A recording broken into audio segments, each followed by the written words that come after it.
येत्या महाशिवरात्रीक माझ्या आयुष्यातलो शेवटचो दशावतार. त्या दिवशीच्या रथयात्रेत मी सोंग घेऊन नाचले की माझो नवस पूर्ण झालो. ट्रेलर नक्कीच खूप इंटरेस्टिंग आहे. So definitely looking forward to watch the movie. म्हणजे दिलीप प्रभावळकरांचा पिक्चर म्हणल्यावर तर यायलाच पाहिजे. as well आणि very happy with initiative. Very happy that Marathi movie आम्हाला थिएटरमध्ये बघायला मिळते आणि अजून नवीन नवीन मूवीज प्लीज घेऊन या because we are very eager to see it. आणि खूप छान वाटतं की इथे आणि प्लस त्याच्याबरोबर वडापावचा इनिशिएटिव्ह पण झाला तर खूप छान वाटतं. दिलीप प्रभावळकरचं मी लहानपणी चिमणराव बघायचे and that use to that memory आणि ती आठवण आता 40 वर्ष झाले इंडिया सोडून पण इथे राहून ती आठवण काय जात नाही you know. So any just Dilip Prabhavalkar forget about the name of the movie और anything it's just that name is enough for me. I mean we just come we know his movie is going to be good when he's there.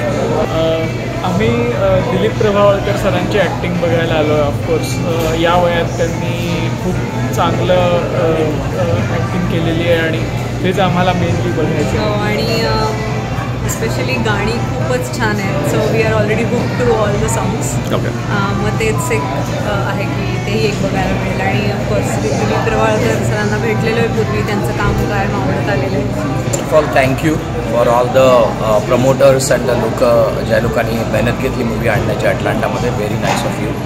मी स्वतः कोकणी माणूस आहे.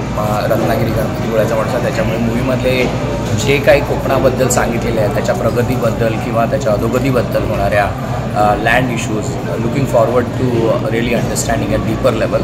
दिलीप प्रभावळकरांची acting हे म्हणजे आपल्यासाठी शाळाच आहे. त्याच्यामुळे ते आहे मूवीचं वैशिष्ट्य. मी मुंबईत जे पण रिव्ह्यू ऐकलेत माझ्या फॅमिलीकडनं इट्स अ मस्ट वॉच. प्रत्येक मराठी माणसासाठी कोकणातल्या माणसासाठी तर नक्कीच वॉच आहे असं मला वाटतं.